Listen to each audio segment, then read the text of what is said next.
Muy buenos días, les saluda Rodrigo Menéndez, me acompaña el ingeniero Bernardo Laris. Rodrigo, muy buenos días, amigos del auditorio. El antropólogo, doctor y todo lo demás, Ukib Espadas. Muy buenos días, Rodrigo, Bernardo. Oye, Ukib, estamos platicando, precisamente ya se cierra el año, es el último programa del año. Ha sido un año vertiginoso, políticamente hablando. Pues ya hay candidatos de todo, o sea, ya hay candidatos a gobernadores y a presidentes, faltan los candidatos a alcaldes, que pronto ya la primera semana o segunda semana del año ya saldrán. ¿Cómo sientes que ha salido, Ukib? Pues mira, interesante, se va viendo alineamientos, yo no veo grandes sorpresas, digamos, los que van quedando son de los que parecía que iban quedando. En el caso de los estatales se ve, como yo voy viendo un PRI que se está alineando no solo para conservar lo que digamos ha sido su espacio natural, que es la mayoría en el estado, sino para disputar el histórico territorio de Acción Nacional, que es Mérida. En el caso de Mérida, en el modelo que les ha dado resultados en otras ocasiones, están expandiéndose a partir de Mérida, es decir, la mayor parte de lo que parece serán sus candidatos son emeritenses, en el caso del candidato a gobernador, el alcalde directamente, y vamos a ver allá esto que hasta hoy parece una rueda suelta, que es pues qué van a hacer hacia el público electoral del interior del estado, porque su única figura en ese espacio, que es Huacho Díaz, no parece estar en la primera fila de la alineación. Yo veo un PRI beligerante, un PAN con intenciones de expandirse, y creo que esto va a dar para una campaña que no la veo ruda, pero sí intensa. A diferencia de la campaña nacional, que va a ser una cosa en la que se van a pegar hasta con la cubeta, acá veo una campaña más de otro tipo. ¿Una campaña de pronóstico reservado o...? No creo, la verdad yo tengo la impresión de que lo más probable es que las cosas queden como han venido quedando los últimos 30 años, es decir, el gobierno del estado y el Congreso en manos del PRI, y probablemente con una minoría cerrada la ciudad de Mérida, el ayuntamiento de Mérida para el PAN. En este asunto hay que decir que el PRI ha conservado mejor su mayoría a nivel estatal que el PAN su mayoría en Mérida. La mayoría panista en Mérida, del 88 en que Ana Rosa gana con el 60 y tantos % de la votación al 46% de Vila, el PAN ha sufrido un deterioro de aproximadamente la tercera parte de su caudal electoral. Pero este voto que se escucha en las calles anti-PRI, ¿cómo afectaría? Es que es una cosa mixta, porque el voto yo creo que más que anti-PRI no hay tanto expresiones anti-PRI como expresiones anti-Peña. Si lo medimos, no sé, una semana, a ver cuántos de los memes que nos llegan son contra Peña y cuántos son contra el PRI, vamos a ver una notable mayoría de ataques sobre el presidente. Hombre, es que algunos de estos memes los mandan queridos amigos priistas, es decir, el propio priista no se siente como priista obligado a estar de acuerdo con su presidente. Y eso... Oye, esto no hace de alguna manera o no será porque acaban de ser nombrados y hay unos que todavía están sentidos, están, le está faltando, ¿cómo es? La habilidad para tragarse el para sapo, sin hacer gestos. ¿No será un poco eso? A ver, sí, algunos de esos son gestos del que se está tragando el sapo, porque bueno, el sapo te lo tragas porque te lo tragas, ¿no? No te tocó la candidatura, no te tocó. Tu opción es si vas a hacer gestos o no. Sí, vamos a ver algo de fuego amigo también, pero yo creo que al final esto... Pero de ambos partidos. De los dos partidos, y vamos a ver, podría ser que algunas heridas o fracturas perduraran. No veo en el escenario nada muy evidente, no sé, una escisión del PRI, una ruptura muy fuerte en el PAN. Vamos hablando primero por lo de México, Priistas, ¿no?, que se pasen al PAN, o a Morena, panistas que se pasen al PRI, o priistas que se vayan a Morena. El gran cachador de votos es Morena, porque es el que... Más o menos, porque yo creo que también hay pues ciertas normas no escritas en el PRI de toda la vida. Yo recuerdo desde mi primera participación electoral en Yucatán en 1981, donde las disidencias priistas que realmente aspiran a disputar nada más el espacio electoral y no a irse finalmente a otro partido, buscan partidos chiquitos con los que pactan coyunturalmente para una elección. Antes eran el PARM, el PPS, el PST, ahora son el PANAL, seguro que Encuentro Social cumpliera una función semejante. Es decir, el disidente priista se va a uno de estos partidos, gana desde ese partido y luego pues se va viendo cómo quedan las cosas. En muchísimos casos vuelven a casa. Cuando se van hacia partidos más grandes, como el caso de Morena, antes del PRD o el PAN, en general son pasos más definitivos, que implican una ruptura y en consecuencia más riesgo, una ruptura con el PRI y el gobierno y en consecuencia más riesgos para el actor político que lo asume. Yo creo que acá yo creo honestamente que en la política van a recibir distinto trato de sus antiguos compañeros los que se vayan al PANAL o a Encuentro Social, incluso al Verde, que los que se vayan a Morena, que es el principal competidor a nivel nacional, o no se diga al PAN, que es el competidor a nivel local. ¿Qué tan cierto es que Encuentro Social fue un partido promovido por Osorio Chong y que de alguna manera el acercarlo ahora a Morena fue parte de y de su molestia?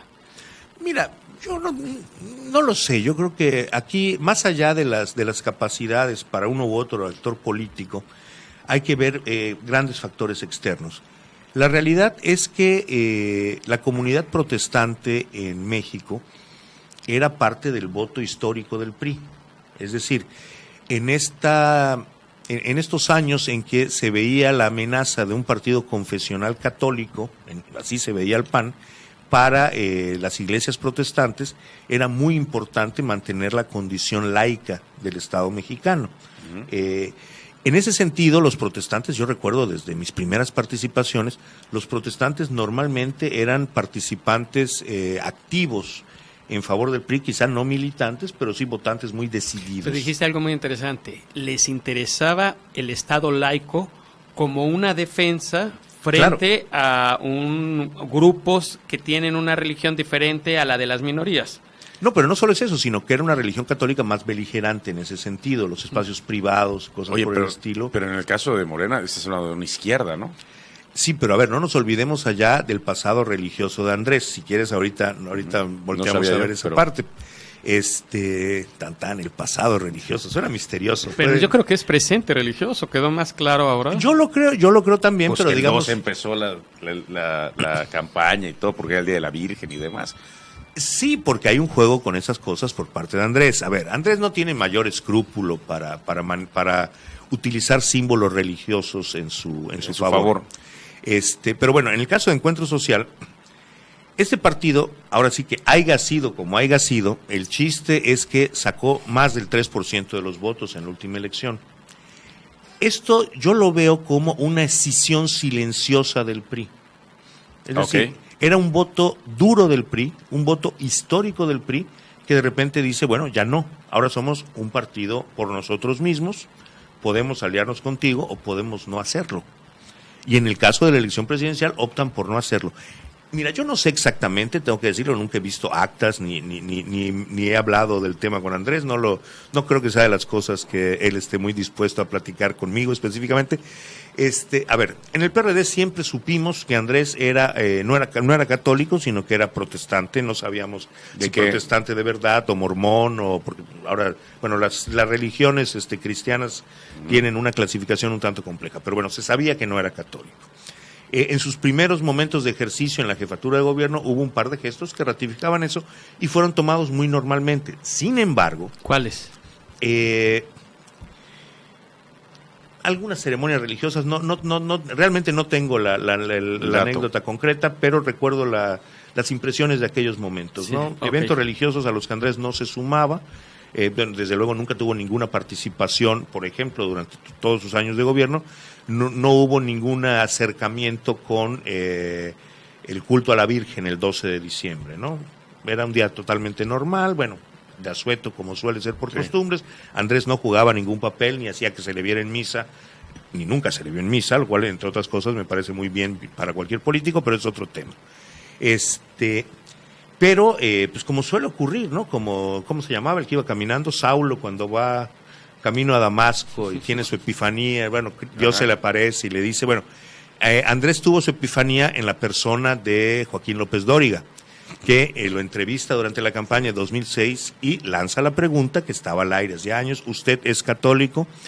Andrés tiene una duda de un par de segundos, que en televisión es un Son montón horas de tiempo, Claro. y dice con cierto esfuerzo, sí. Ese es el momento en el que, cual Enrique IV al entrar ¿A París? a Notre Dame de París, París pues bien vale vale. París una misa, ¿no? Entonces, ahí, eso yo tengo que decirlo, a mí me molestó mucho, es decir, no porque renegara de algo o aceptara algo, sino porque me parece que no se vale, y además es ilegal, de hecho, utilizar símbolos religiosos. Era lo que te iba a decir, en son de las electorales.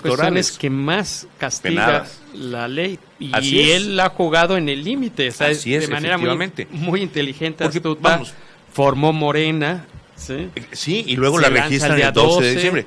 Yo quiero decir, por ejemplo, Cuauhtémoc Cárdenas, que hasta donde sé, porque es algo de lo que él no ha hecho tema público, hasta donde sé no es creyente, nunca hizo del asunto religioso un asunto de claro. campaña, ni para bien ni para mal. Y no hay necesidad de hacerlo. Es decir, si no quieres hablar de tu religión, ¿es usted católico? Pues, mire, A mí va a ser un tema muy interesante. ¿Cuál de los candidatos que estamos observando se mantendrá realmente laico? ¿Sí? Que tú digas, este es un laico, un heredero de Juárez. No, bueno, siglo perdido, no hay.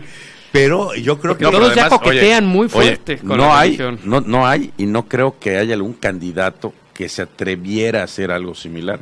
Oye, el 80%, ¿qué es? 94%. 88% de la población es creyente. Por No, eso católica. el otro 6% tenemos que exigir... Es católica. Oye, el otro 6% tenemos 85, que exigir un Estado laico. No, claro, a ver, pero es que además, actualmente no es 80, es el 85. 85% de católicos, 15% de tutti frutti.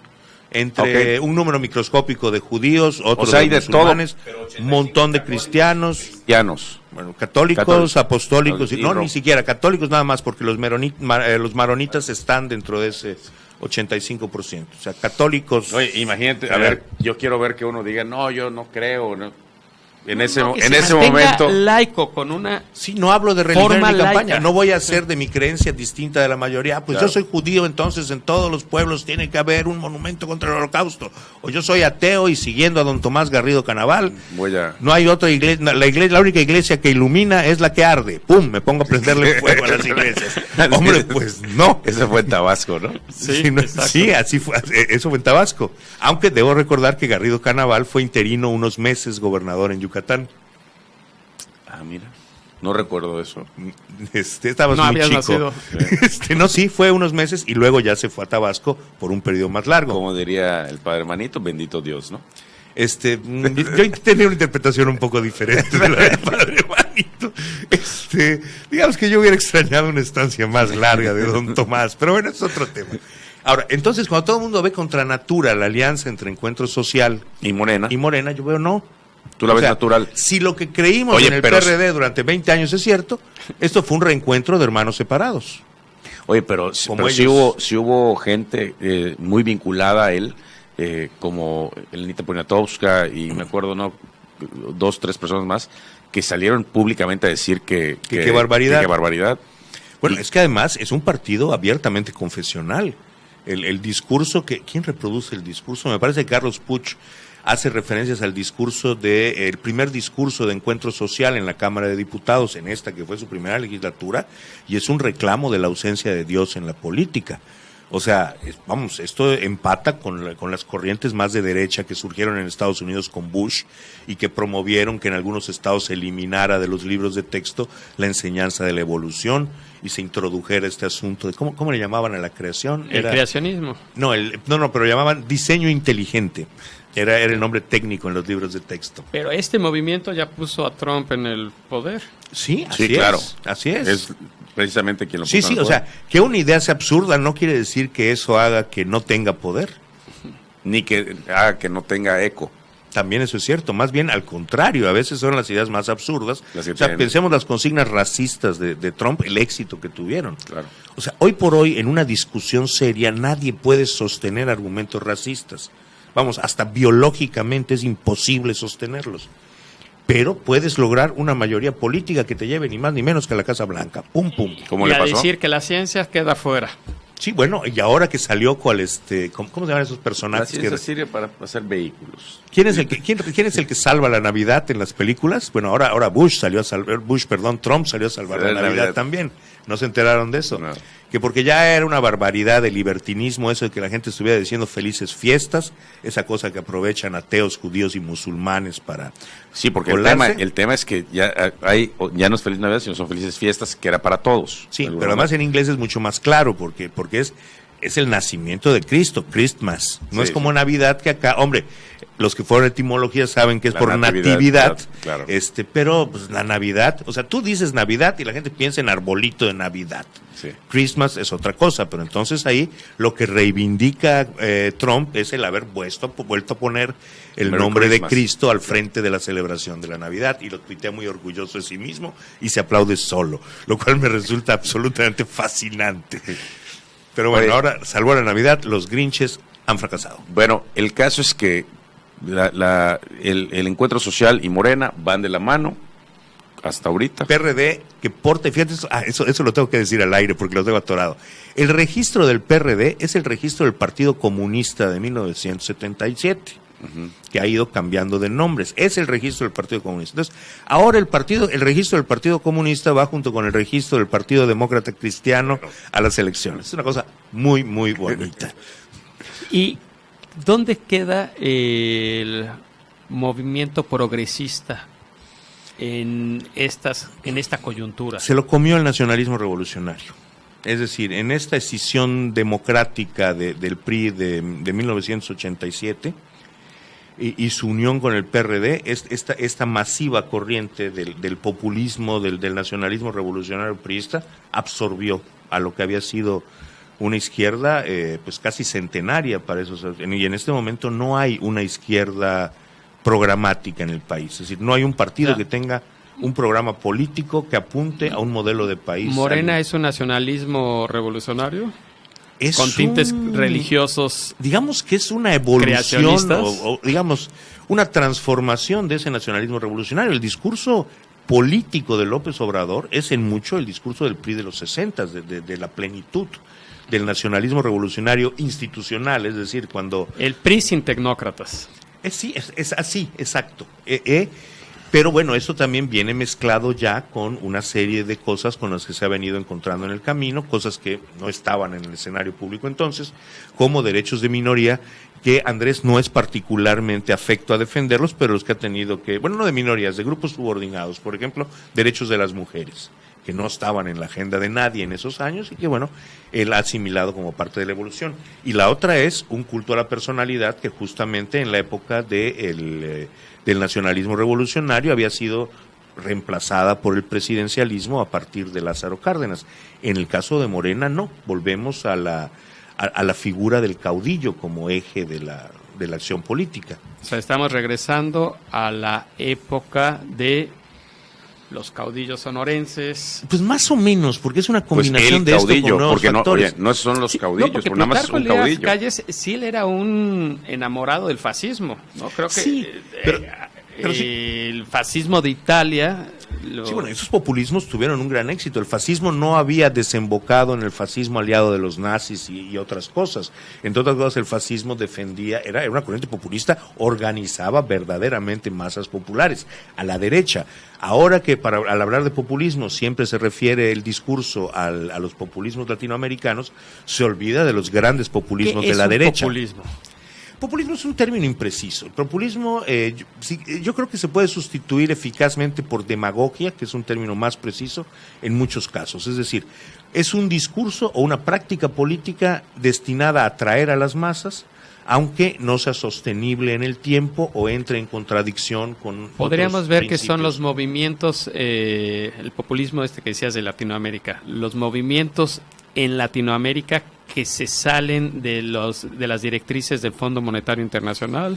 Pues ahora no, pero sería punto y aparte, ¿no? Eso puede ser un elemento descriptivo, pero es que en realidad para la derecha latinoamericana hoy populismo es sinónimo de izquierda. Sí. Y te meten en la camisa de populista, lo mismo a Evo Morales y su ortodoxia económica. De Evo podrán decir todo lo que quieran sobre, efectivamente es un hombre autoritario, se va a reelegir, el uruguayo. etcétera. que el uruguayo ¿Cómo se llama? Mújica Mújica. o Tabaré, que son estrictamente institucionales. Uruguay sigue siendo la Suiza latinoamericana, o los Kirchner y Lula. Es decir, algo avanzado en el discurso de la izquierda en esta época, y es hablar Pero de las izquierdas. Pero se ha prostituido la definición, ¿no? Porque, ¿De izquierda o de populismo? oye, de izquierda, de populismo, de derecha y de política. No, es que populismo, mira, populismo, Digo, populismo pues ya no se te acabó el describe- programa, ¿no? El populismo te describe una forma más que una corriente política. Ajá. Es decir, una forma centrada efectivamente en satisfacer demandas superficiales de las masas en favor del éxito político, independientemente del futuro, los riesgos.